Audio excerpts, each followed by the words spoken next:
folks. Thanks for being here.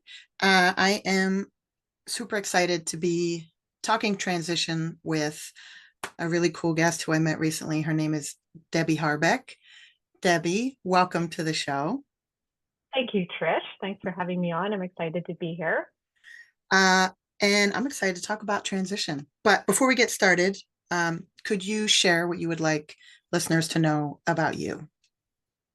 Yeah, I would just like them to know that I do work with women in transition, so women going through midlife and menopause. And I just want women to know there's support out there for this, that it's not a medical condition, so you don't necessarily have to see a doctor, but it is good to have guidance on that journey. So to have somebody who can hold your hand, who can get you through all the signs and symptoms and the things that do show up at this time of life. So that's what I do, and I just think it's so important because it's not something we speak about very often, and it's happening more and more. But yeah, we need help at this time of life. So I'm that's what I'm here for. Awesome. So I know from talking to you before and reading through your website info that you are a certified menopause coaching specialist, which I had not even heard of until I met you. So I'm really interested in what that means and what you do. Okay. Yeah, so I do have a certificate through Girls Gone Strong, which is an organization in the US. I'm in Canada, but that's in the US, for menopause coaching, a menopause coaching certificate. But I mean, I've done a lot of background work on it in terms of looking into it. There's a big backstory, I guess, and I'll start maybe at the beginning. But in 2000, so I lost my mom to cancer, and she was in midlife. She was in her menopause transition, and it really obviously affected me. I was an engineer at the time. I was in a very science-based, very logical kind of career, and it really threw me off balance that my mother had passed at such an early time in her 50s. So that really led me on a kind of a journey to finding what else I could do because I wasn't really happy in my career. I didn't feel fulfilled. I didn't feel like I was on in the place I was supposed to be. So I was like, what is it I'm going to do now with my life? Because it could be short. It could possibly be short. And that just shocked me. And I was also curious about what my mom had gone through. I didn't even have a chance to ask her about. I was 27. I wasn't thinking menopause, and she wasn't talking about it. And I didn't know what she was going through at the time. So many mysteries, but I was always interested in fitness. So I kind of took a right turn and left engineering and went towards fitness, and I became a personal trainer. And I gravitated towards women who were in midlife, who were, sort of after having kids. And I found a lot of women were just really lost at that time of life. And I had been one of them for sure until this happened to me. So because of my mom passing away, it was kind of a jolt into like, okay, it pushed me into that. But not everybody has that kind of jolt. So some women are just find themselves lost and they lose, their body shape. So for me, fitness was a natural kind of place to go for me because I was very interested in that. And from there, I just kept doing different things. I added yoga to that. I added nutrition to that. And when it came to though, like this, like talking, I was like, I can tell women what to do. I can tell them how to be healthier so that they, can go through midlife in a healthy way. I can tell them these things. Doesn't mean they're going to do it. And there's all kinds of obstacles in their way, right? We can all get here's the program, here's an eating plan, go ahead and do it. You'll do it for a little while, but most of us will fall off the wagon, right? We'll fall off and then we'll get into a rut and then we'll want to come back again. So I was like, how can we stop that cycle? What can we do about it? So I had a life coach years ago when I left my career as an engineer to try to understand how I was going to go from engineering to fitness because it was so different. So I was like, you know what? That whole process was so helpful to me in getting over my beliefs, getting over my habits, getting over the things that I needed to get over in order to make that transition. And I just thought how helpful that would be for women in my community that I was helping. So I went to school and got my certificate as a coach and did that. So that's what I've been doing for the last 5 years now, exclusively, is coaching women through midlife and menopause. So that, in a nutshell, is what I do. I hope that answers the question, but No, that's maybe. great. Yeah, I didn't know that you used to be an engineer, so that's really interesting that you went from a field of very scientific, like you said, it's logic based field into something more about health and wellness, mental health. And Yeah. I think it's really cool that you actually lived the experience of being supported by a coach through a transition. So it's you got to see how valuable that support was.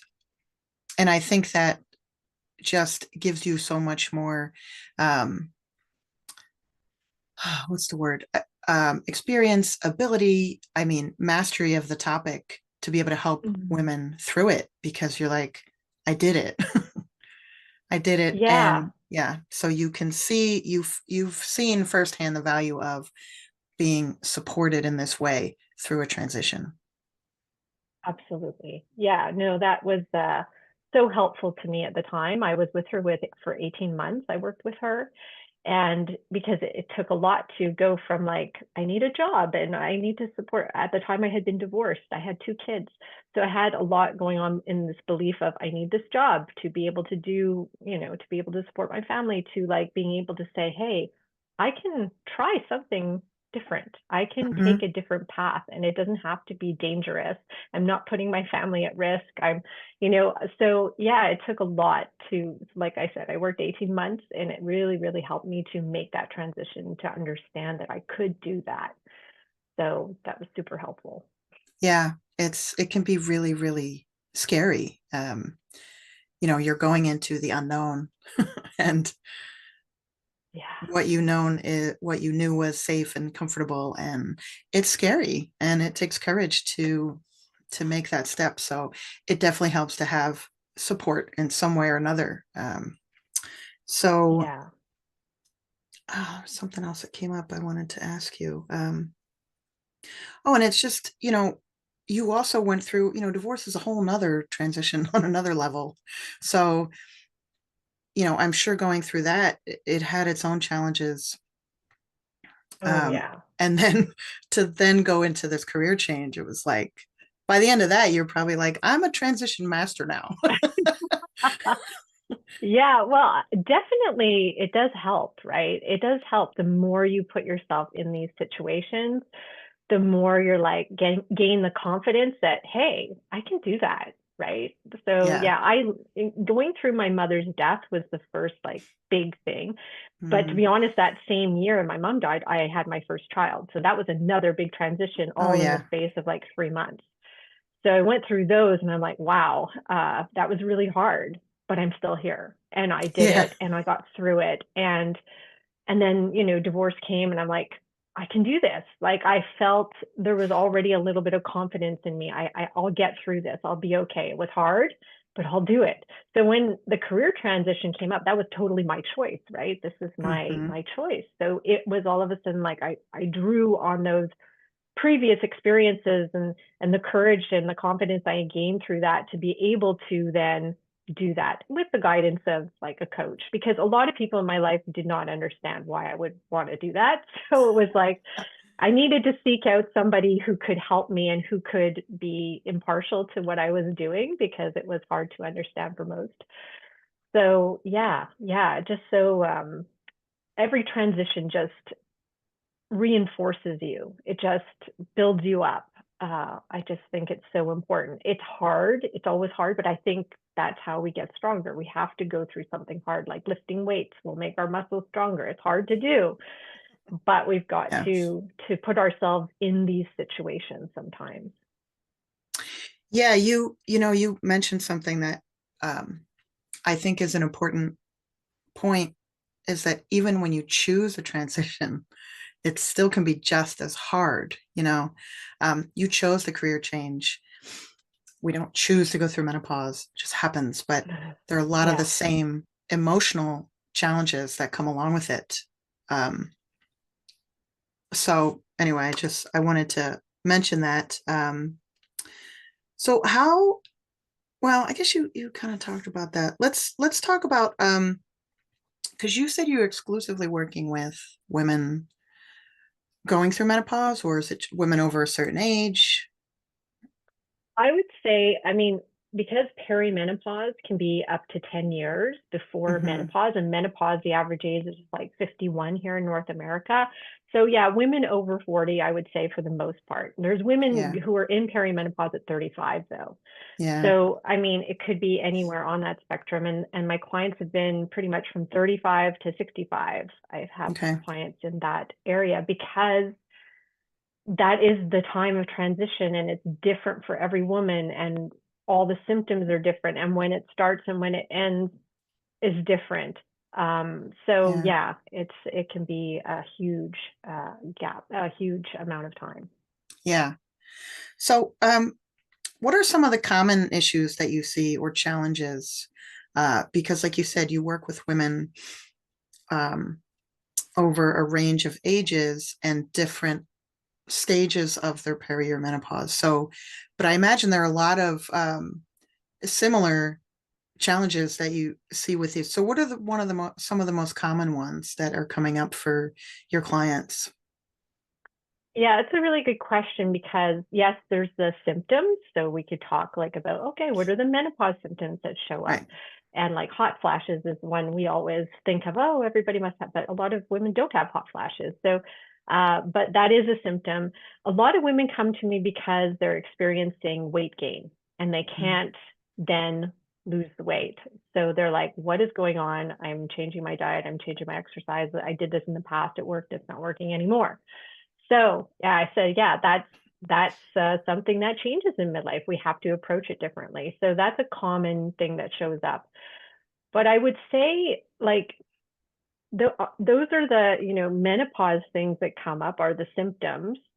But really, there's the underlying stuff that shows up the most, which is women tend to not prioritize themselves. So this is a very big issue and a very big obstacle we have to overcome because women have been up in, usually in midlife, you've had a couple of kids, maybe you've got some aging parents, you've got more responsibility with your work.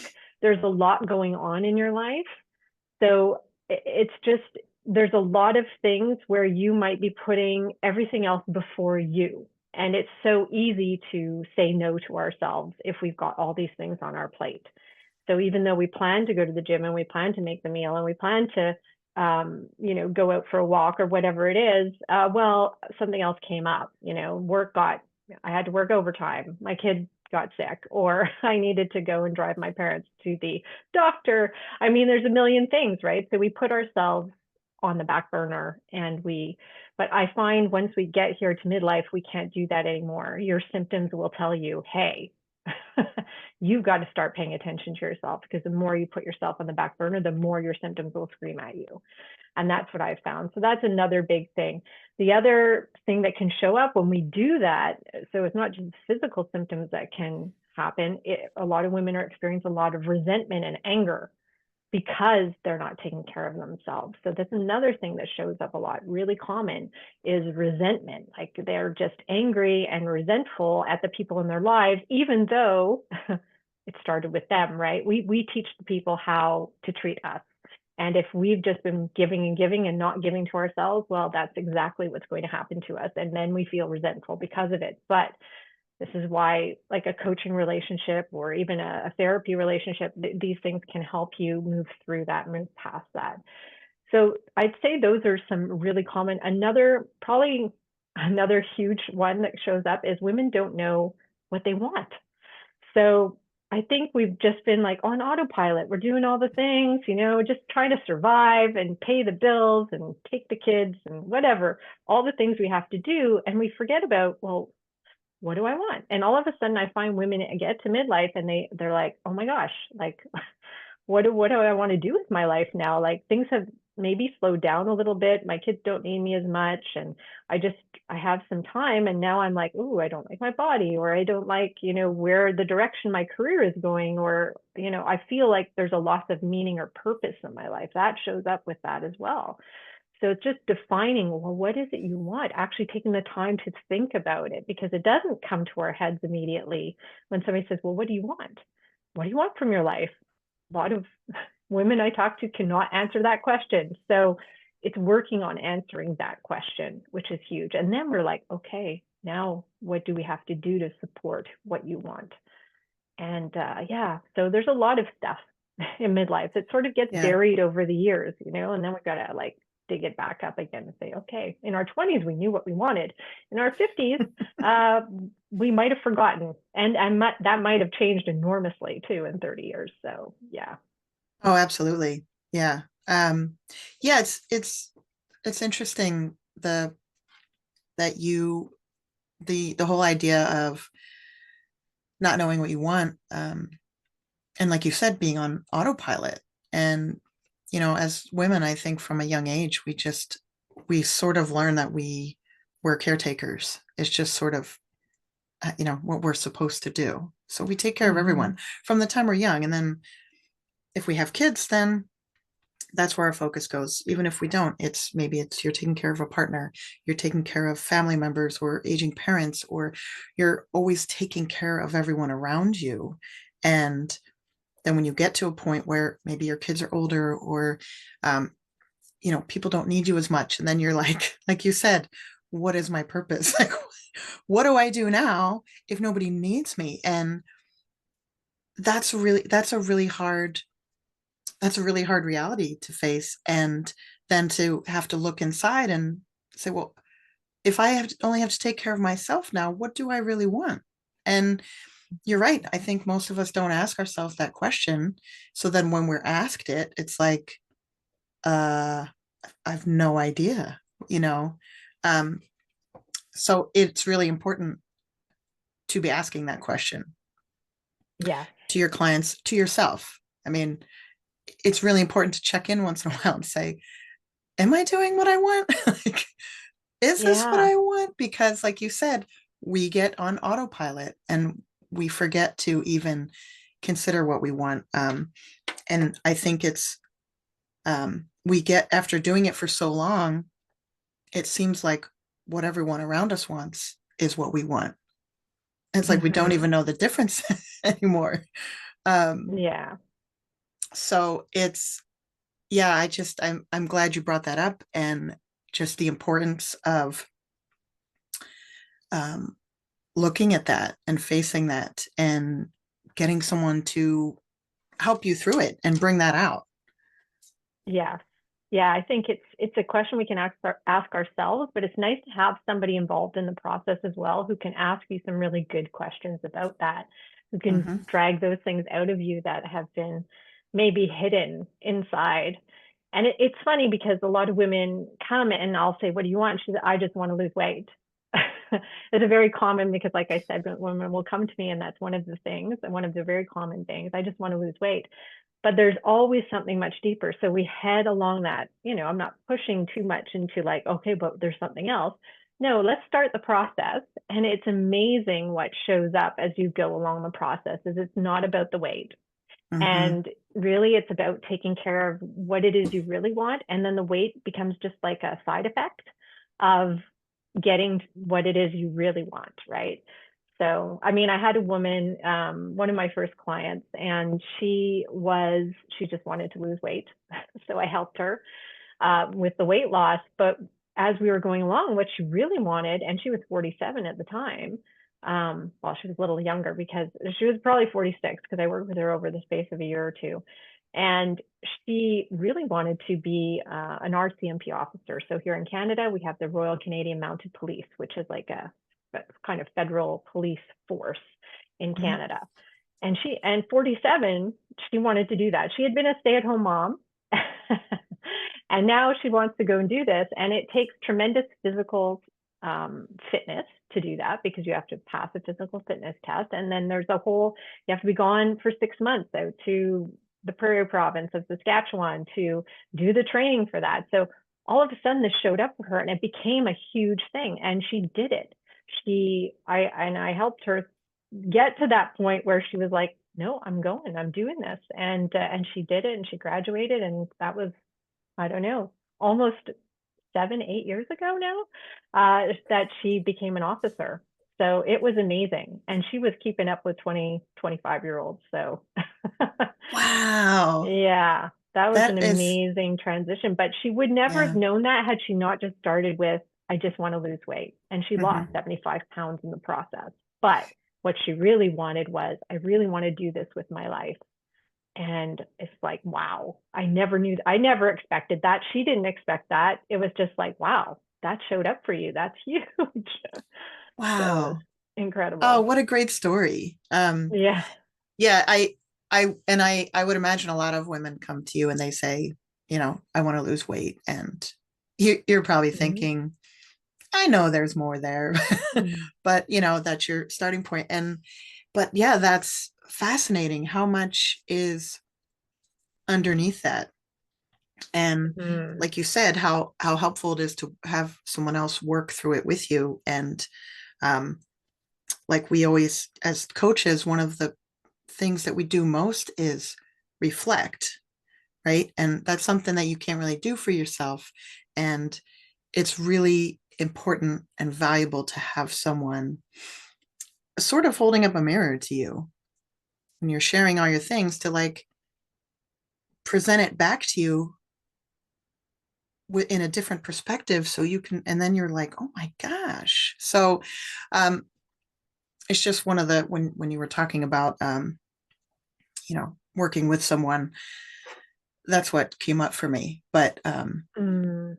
yeah, what a great Yeah. story. And underneath how much is underneath once you start asking questions. And Yeah. I imagine that's kind of where you start, just start asking questions, and then I'm sure things come up for your clients that even surprise them, right? All the time. They're All like, the where did that time. come from? That's it. It's like, whoa, I didn't even know that was there. And how linked together they realize that things are. Like it comes up consistently in coaching that my house is a mess, and how linked that is with my weight or my fitness or me not taking care of myself. It's, and they're like, why am I talking about cleaning my bedroom and coaching? And but it shows up all the time. Like they're always surprised by that, and that is a very common thing that shows up. That, my kitchen's a mess. I'm never, cleaning my house. It's not where I want it to be. But once they get that in order, they just feel like, whoa, a huge weight lifted off my shoulders. Now I feel like I can breathe and I can start, doing things for myself. It's an amazing, weird thing that, everything is linked. There's nothing, we don't gain weight just because we ate too much. Like there's a lot of stuff going on, right? There's a lot of overwhelm and things going on in our lives. And it's just so much comes together. And so in coaching, it's kind of like, oh, noticing like, hey, this is all pieces of the same thing. It's not Mm, separate, my bedroom and my weight issue. It's actually very linked together. So yeah, it's fascinating. yeah, yeah, how everything is linked. Yeah, that's really cool. um okay, so um let's talk about, um I guess we touched on this a little bit, but let's talk more about the emotional things that come up, because along with the physical symptoms that come along with perimenopause, menopause, aging in general, um, along with the physical changes, there are a lot of emotional changes, or maybe imbalances. Maybe they're feeling new emotions, more heightened emotions. So, what are some of the um, okay, let me reword this. Can you talk about how that shows up in your sessions, I guess, and how you would, Mm. the ways that you work, through that with clients because I know part of what you do is nutrition and fitness, um, but you're also a coach. So you're really looking at the whole package. And like you said, everything is linked and you can see that. So, Hmm. um, what are some ways that your coaching sort of takes that into account and Yeah. how you can work through some of those things? Yeah, I mean, mind and body, you just can't separate. I know we Mm, like to try to talk about them as two different things. And even in the medical world, we have psychologists, psychiatrists, and then we have the physical doctors. But really, everything is linked. What happens in your mind affects your body. If mhm. you're nervous, your stomach will get butterflies, just that simple thing where they're linked together, like it or not. And your body affects your mind. If you start exercising, you start feeling good. Actually, serotonin gets released and you actually start feeling good and more positive. So that's been proven too. So, I mean, we cannot separate mind and body, and mind includes the thoughts and feelings that show up for us all the time. We have tons of thoughts and tons of feelings all the time. So it shows up in coaching all the time because we'll have, emotional eating, for example, right? It's just, Mm, it sounds like it is a very common issue. We all eat emotionally. I think a lot of us eat, not because we're physically hungry, but because we're bored, because it's noon, because it's, whatever. I'm feeling sad. I'm feeling really happy. I'm feeling whatever. We're going to eat. So there's a lot of reasons why we eat. And so when emotions show up, if we're linking certain emotions with a bad habit, like eating that when we don't want to eat or eating foods we don't want to be eating, then it's about, okay, we have to sit through emotion. We have to just learn that, that's interesting. Right now I'm craving this donut and but I'm not really hungry. So it's just really getting like into that, oh, I'm not hungry. So can I just sit here for 2 minutes and just allow that craving to be there and not react to it, and maybe notice how I'm feeling. Am I feeling like deprived? Am I feeling frustrated? Am I feeling angry? And am I feeling anxious? What is showing up for me that this donut may solve, or I think it may solve it? So it's just learning to know that an emotion won't kill you. So you can sit for 2 minutes before you eat the donut. It doesn't mean you won't eat it, but at least you give yourself a chance to be aware before you do it. And then it's just like, okay, and then making that conscious decision whether or not I'm going to do that. But at least you've gone through it like, oh, I get why I want the donut. Do I still want it based on that? Right. yeah. So that's an example of where emotions for sure affect our physical health, affect our habits. That's a really, really common one. So, but emotions show up all the time. Like I mentioned, resentment before too. A lot of Hmm. times, because we're not prioritizing ourselves and doing the things we actually want to be doing, or taking care of ourselves the way we want to be taken care of, we'll feel resentment. And it's not somebody else's fault. It's our fault. And it's learning to take that responsibility. So that's a really interesting tool too, is, oh, I'm feeling resentment. So what can we do about that? Well, it's telling you that you're not taking care of yourself, chances are. So it means you need to start taking care of you as much or maybe more than you're taking care of others. So it's yeah, emotions are very much tied in with everything, and they're clues as to why we're doing the things we're doing, right? They're always a clue. Like, let's tap into, what am I feeling right now? Because that will be a clue as to why you're doing what you don't want to be doing. Right? Guilt Yeah. is another one. Guilt is an emotion Mm. that comes up for most women, right? Yep. Yep. Because when we think of doing things for ourselves, we feel guilty. We Hmm. feel guilty about it. And we have to understand, that's interesting. I feel guilty about going to the gym when I maybe should be picking up my daughter or doing something, else for somebody else, or staying at work longer, whatever it is. But it's like, wow, is that real? Like, yes, I really feel guilty, but is it merited? Like, is it really, we really have to think about what we're feeling. We're just used to feeling that way. Doesn't mean it's right or wrong. It's just a feeling. So it's questioning that feeling that shows up and say, wow, it's stopping me from going to the gym because I don't want to feel guilty. Interesting. So can I just go to the gym and feel guilty? Maybe I'll feel guilty the first few times. It's not going to kill me, but I'm not hurting anybody by going to the gym. I'm just feeling guilty. And we don't like that feeling. We don't like resentment. We don't like guilt. We don't like any uncomfortable emotions. So we're going to do something to avoid it. And so it's just noticing a lot of times the habits we have, the bad habits we have, are to avoid an uncomfortable emotion. And it's learning that half the time you are going to feel bad in some way. It's just a normal human thing. And if we can learn to sit through it, if we can learn to accept that half the time it's going to be crappy, that's just life.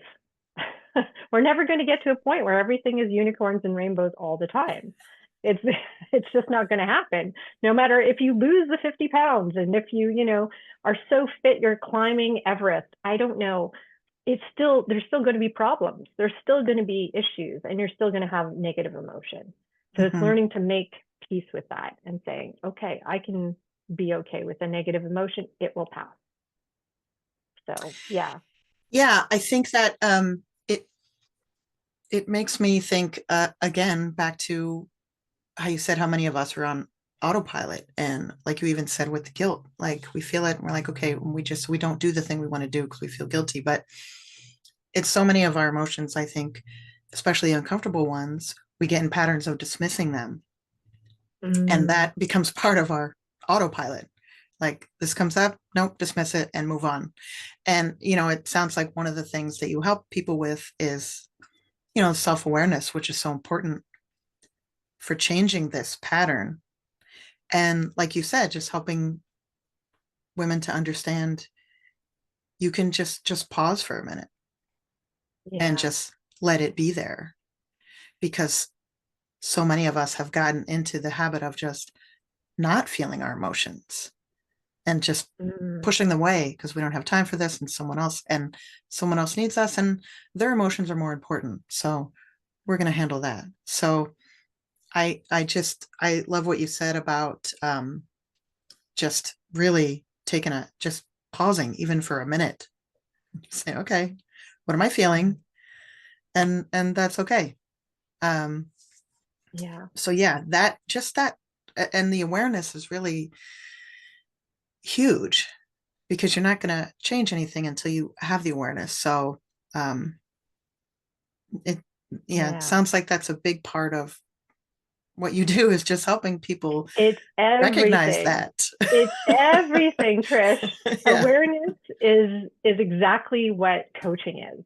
Like you said, Mm, it's a mirror, right? yeah. It's just showing you your emotions. It's showing you who you are, and it without judgment or anything, but just it's being aware of, wow, these things are showing up for me, and I've been ignoring them, like you said, or pushing them aside because I have other more important things to do than pay attention to myself. So, you're not being aware, but every emotion you have, every body sensation you have, everything's trying to tell you something. We just have to be aware of it. It doesn't take a lot of time. Like take 30 seconds and just tune in, like, okay, what's going on with me? And not judging it, but just saying, so it's trying to tell me something. There's a message here that I need to get. And so yeah, it's awareness is all of it.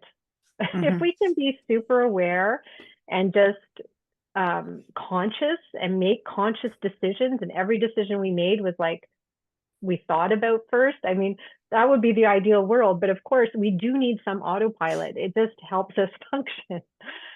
But we need to question some of the autopilot stuff we do. Like autopilot is fine if like you're driving and you don't have to think of where you put your foot on the gas or put on the brake or shift gears or anything. You don't have to think about that because your brain is like, oh yeah, we know how to do this.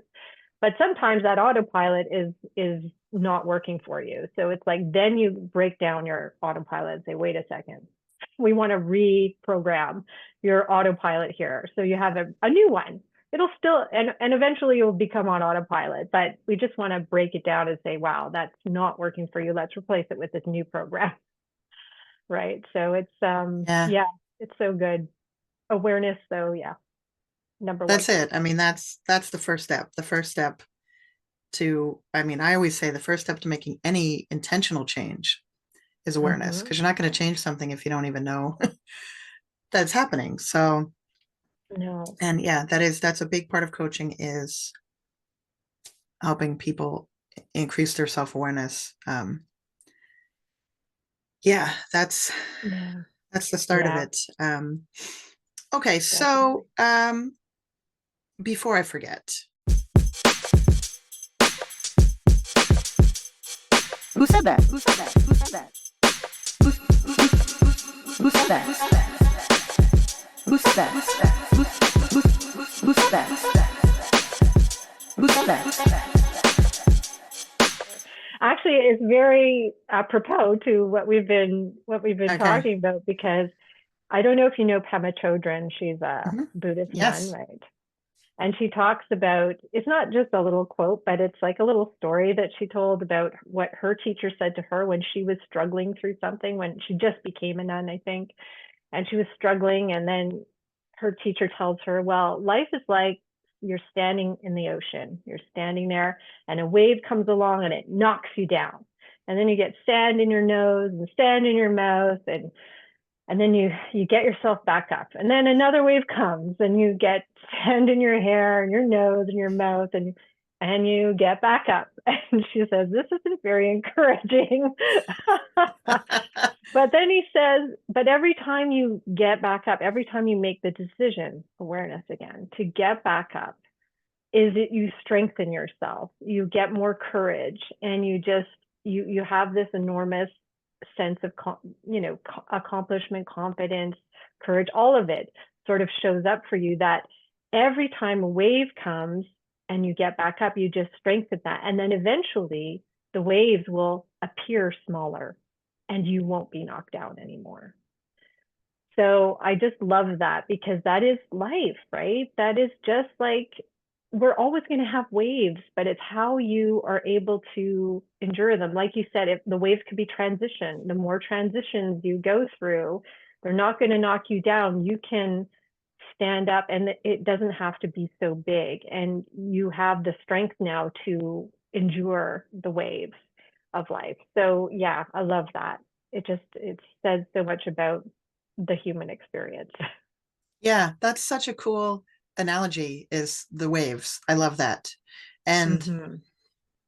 yeah, the more you, every time you get back up, like you said, you've learned something, and maybe you're going to position yourself a different way, or like there might be these small changes you make, but like you said, every time you get back up, you're getting stronger every time. And I love that. Yeah, I love that Yeah, analogy. yeah, yeah. It's a good one. I use it Um, a lot. yeah, I think it's a good, I'm a visual person, so I like seeing I like that visual of the waves, and getting back up, and like you said, then the waves, as you get more experience, the waves look smaller, which I think is really, that's really cool.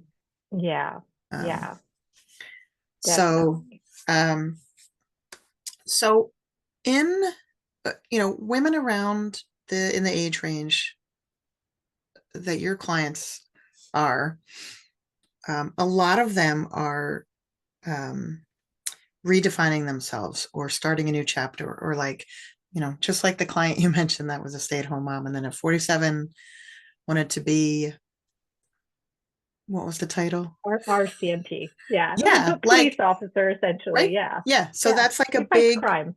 that's that's starting a new chapter. um and so what kind of challenges so what kind of challenges do you see that bringing for your clients, um that are going through that kind of transition, one that they have chosen, um, Mm, trying to redefine themselves, trying to start a new chapter because they have more time, or um, realize that their current job is boring, or it's not fulfilling them, or all the reasons. So, yeah. what kind of challenges come up in that regard? And, how do you support clients going through that type of transition? Yeah. Yeah, it's a great question, because it's about breaking everything down, right? Making things small. When you're making what seems like a big transition, again, it's that question of waves again. It's how you perceive it, right? Changing careers might just be something small if we choose to see it that way, but most of us see it as a big deal. So then we have to work with that and say, okay, well, what could be smaller that we could work with? Let's break it down and let's just take it one step at a time. Like my client who became that police officer, she didn't just jump into that. She had to break it down. So first was like, okay, first it was just about, I'm working out 3 times a week. Like she just showed up for herself, right? It was tough. And then she wanted to start running. Okay, so we incorporated some running. Another little step forward. She built some endurance. And then she started losing weight and feeling stronger. She's like, and then this idea came up. So they're like, okay, well, what's the first step into becoming that police officer? Well, I need to look at the application and see what's required. It's just like breaking the things down so that the transition, we're actually not just making that big leap into the transition, not making that the change, but just the small changes we need to make along the way in order to get there, so that the big transition ends up being like a byproduct or a side effect of all the small things you did. Just like weight loss, like I mentioned that before, weight loss isn't about losing weight. It's about adopting small little habits that I'm going to drink more water. I'm going to eat a little less at my meals because I don't need that much. I'm actually not that hungry. Just small little things that we stack on top of each other that then lead to, wow, I lost the weight. I didn't even think about it. Like it wasn't even a thought. I was just focused on the small steps in front of me rather than the big mountain in front of me, right? Because that can be super overwhelming. So I think that is the way we get through what looks like a big transition, what looks like a big mountain, is to focus on the steps in front of you and make those steps as doable and easy as possible. If it still seems like a big step when we break it down, let's break that down further.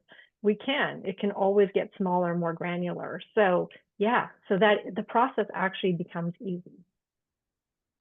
I love that idea of breaking it down. And I was talking about transition with a friend recently, and that came up too, and how whether we chose a transition or not, if you're going through a divorce, being at the end of it and everything resolved seems like a million miles away. It seems impossible to get to. If you're starting a career change and maybe you need special training, getting to the end of it seems so far away, and it, like you said, overwhelming. So I love this idea of breaking it down. Like, let's not look at the end. Let's look at right now. What can you just do today that's moving in that direction? Yes. So I love that idea of breaking it down. So you're not, and if it's weight loss, someone says, well, I want to lose 30 pounds. That feels impossible. So you're not looking at 30 pounds. You're not looking at the, quote unquote goal weight. You're looking at what can we change today that, helps you feel healthier, helps you feel better. Yeah. So I love that idea. Is so important, right? It helps you feel that way, because that is how I work with my clients. I'm like, what do you think is going to help you lose the weight or get to feeling the way you think you'll feel when you lose 30 pounds, right? It's, what do you think that will be? So then I work with them. I don't tell them, well, this is the first step. No, let's come up with the first step. What do you believe? And then, let's work on that, because there's a million ways to get to the top of the mountain. You can circle it. You can go straight up. There's a million ways to get there, but it has to start with, what do you believe will get you there? What's the first step? And then work with that belief. And and inevitably you will get there. Just focus on the steps. You don't ever have to look at the scale again. You'll just know that you've gotten there. Yeah. Yeah, I love that you said, how do you feel? Like asking your client, how does that feel? And I think that's such an important question for a client who's headed toward, they have some goal in mind, they have some target, some place they're trying to reach. And I think that's so important to ask them, imagine being there, already there, and what does that feel like?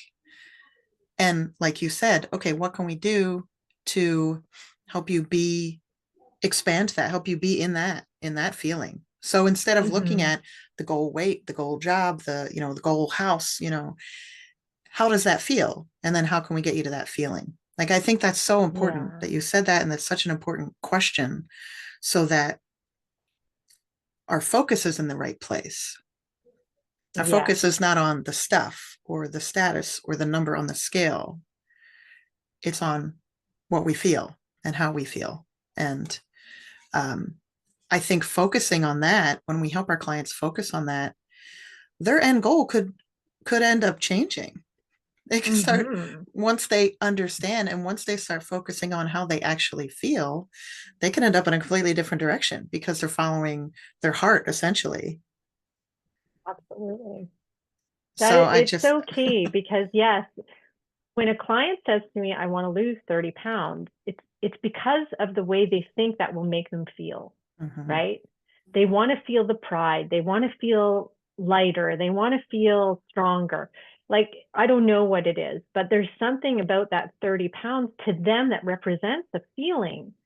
And it's to tap into that feeling. And actually, like you said, you can feel that way now. Like the 30 pounds is, you've just put that limitation on it. But you can actually take that feeling in now and work from the end, and start doing things that reinforce that feeling for you. And it's an interesting thing because yes, it's kind of a manifestation. If you're into manifestation, right, it's just Mhm. coming from the feeling first. And once you have the feeling, then you can actually manifest what it is. Like, just consistently keep yourself in that feeling of having what it is you think you want. Yeah. It's Yeah. so good. It's a very powerful way of making things happen. Oh, absolutely. Yeah, Wayne Dyer has talked a lot about that, and Mm-hmm. how just embody the feeling of being in that place you want to be, having that Yeah. thing you want to have, having that job you want to have, being in that, whatever that next chapter is, and embody that feeling and just feel that every day. And then um, things will start to change around you. So, Mm-hmm. it's just a reminder to look inward, because that's where our change starts. It Yeah, doesn't it start with the does. things that we do in our environment. It starts with the things that we change inside. Yeah.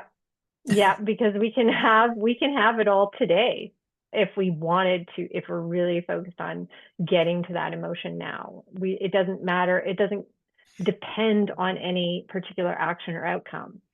It actually just depends on how you choose to feel in the moment, right? And Wayne Dyer, I loved him. He was my first teacher, I guess. After my mom passed, it was t- his books I went to, and to he was on PBS, and when I was like breastfeeding my kids.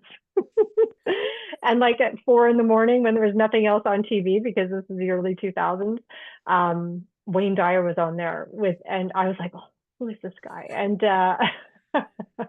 I love I loved him. I've read his books He's and great. I mean, I say that he's like my mentor, one of my mentors. I mean, he doesn't know that, but, but yeah. sometimes I Well, you talk to never him know. and I'm like, Wayne, what do I do?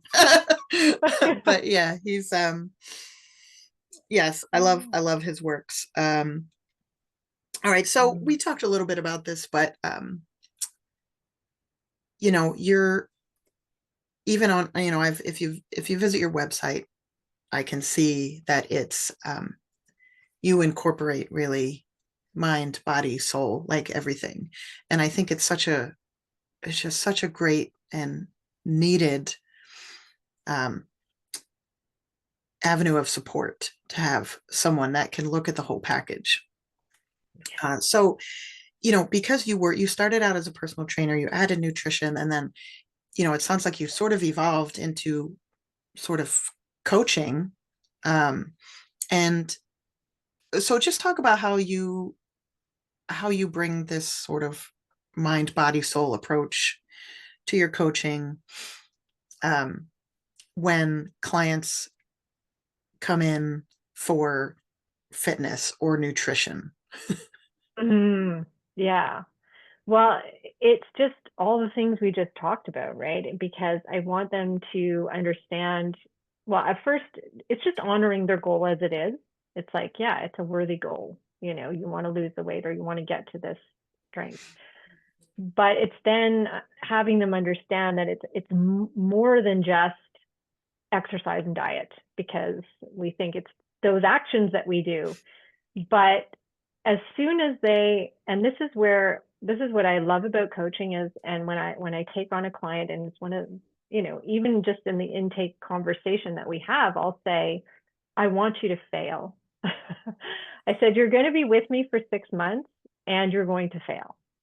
You're going to fail several times in the 6 months. And I want that to happen because I want you to learn that, great, exercise and diet is great, but eventually you will fall down and you will have to learn how to get yourself back up. And it's just exactly what I talked about with Pema Chodron, that quote, that story, is just learning to fall down and get back up, and getting back up faster and faster every time, because it's just part of the process. So that's where it's body, mind, and soul. I mean, there's the body, yes, we're going to do the habits, the physical habits, the things you need to do, but you've really got to get the mind and the soul in there when you experience obstacles and resistance and all kinds of things that will show up. It might be in your mind, it might be a physical resistance, like a time constraint or whatever it is. Those are the things that coaching will help you deal with, the real life stuff that shows up and stops us when we're trying to do something we really want to do. So it has to be all of it. It's all encompassing. It has to take into consideration, how are you feeling? And is this deeply what you really want? And, are we going in the right direction here? Like you said, asking the questions. There's so much that goes into it that it's really everything. So yeah, it's not just about the body. It's never just about the body.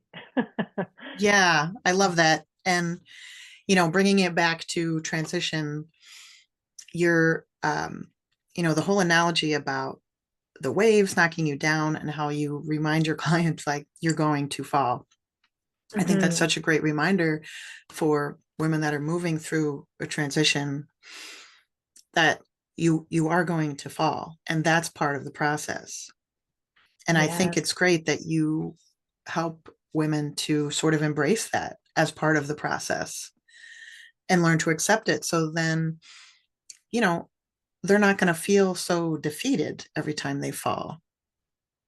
Yeah. Because, like you even said, it's all about how you perceive it. So, and perception is just huge. So they're going to learn. I imagine that through the process, they start to learn to look at these waves in a different way. These waves that are knocking them down, instead of feeling defeated, they can be encouraged to look for what there is to learn and how they can strengthen. And yeah, I love that analogy. And it just sounds like your whole approach is just so important, so valuable. It seems like it's very effective. I'm sure you're helping a lot of women, and women in this age group, I feel like we need the support. We need so much support. And like you said in the beginning, a lot of times it hasn't been talked about. Yeah. For hundreds of years, like, we weren't talking about menopause or perimenopause. So what you do is so important to help women feel confident in their bodies, confident in their transitions, and confident in having their voice and being able to talk about it. Thank you for that. Yeah. Thank you. Yeah, I think it is important to have somebody along the journey with you. I think it's such a valuable asset to have somebody who has the knowledge of what you're going through, who can support you, who can not judge you, and who can say it's a safe place to fall, right? It's here you can fall, and this is what we're doing. We're going through, you're learning something new, and we're going to do it together, and you're going to fall down, but I'm here to help you get back up. And I'm here so that you can keep getting back up and getting stronger and stronger as you go along. So yeah, it's such a valuable thing. And I go back to my own coaching experience. It was so valuable for me. And I'm so glad this is where I ended up. I didn't know that's where I was going to end up. But it's just a privilege to be able to accompany women on this journey, which is so unique. It's scary. It's a lot of stuff is happening in this time of life that we didn't expect, because we didn't know anything and nobody said anything. And it's just so good to be with somebody who can say, yeah, it's okay. You're going to get through this, and, you're not the only one. You're not alone, right? So important. Yeah, that's such an important reminder, is that you are not alone. And I love how you said that you accompany women through this journey. And I think that's a really important part of coaching, and something that, one of the things I love about it is you're sort of working together. Mm-hmm. You're not telling your client what to do and how to do it. You're collaborating really on Yeah. the best way to move forward. And I just, accompanying women, I love that. I love that phrase that you use. I think it's just a really great way to describe your coaching. And especially for people who maybe they've never had a coach, this is new to them, just understanding that's what it's like, having someone that has your back. Yeah. And helping you up when you fall, and safe space. That's another thing you mentioned that is so important. Just everything you say here is okay. Everything you feel is okay. Yeah. Yeah. And that, yeah, I think how often do we hear that in life? We don't hear often enough that we're okay. Like, that we actually have an inner wisdom that we can count on, that we are enough, that we are worthy, that we're like all of these things. I think when you're in a coaching relationship with somebody, you're holding them in that space, and you are telling them that you are worth this, and you are enough, and you have more answers than you ever thought you did, and that's just so important. And there's a lot of tears sometimes in coaching. But it's just that opening up of like, wow, I am seen, and it's so valuable for that. Yeah, that was so beautifully said. Thank you. Thank you. And I don't want to keep you any longer. So quickly, I'm going to put all of your contact info in the show notes. I know you're on, I think, all the social medias. Can you share, where people can find you, maybe the best way to get to you? Well, you can find me through my website, debbieharbeckcoaching.com. Or my email, which is debbie@debbieharbeckcoaching.com. So very easy. And then, yeah, I'm on all the socials. I'm on Facebook and Instagram and LinkedIn. I'm not on TikTok. Not okay. Really. So okay. I'm on the other ones. So I'm around. Okay. I'm around. Plus, I have a podcast, the Midlife Momentum Podcast. So that comes out every week as well. So right. Through this. Yes, and I've listened to it, and it's wonderful. I suggest everyone take a listen. The Midlife Momentum Podcast. Check it out. And Debbie, thank you so much for taking the time to chat with me today. It was great. Trish. I wish we had more time. I could keep going. So could I. I could talk about this for years. Yeah, thank you so much. Okay, and for everyone listening or watching, you are enough just as you are, and you are loved. Make a great day.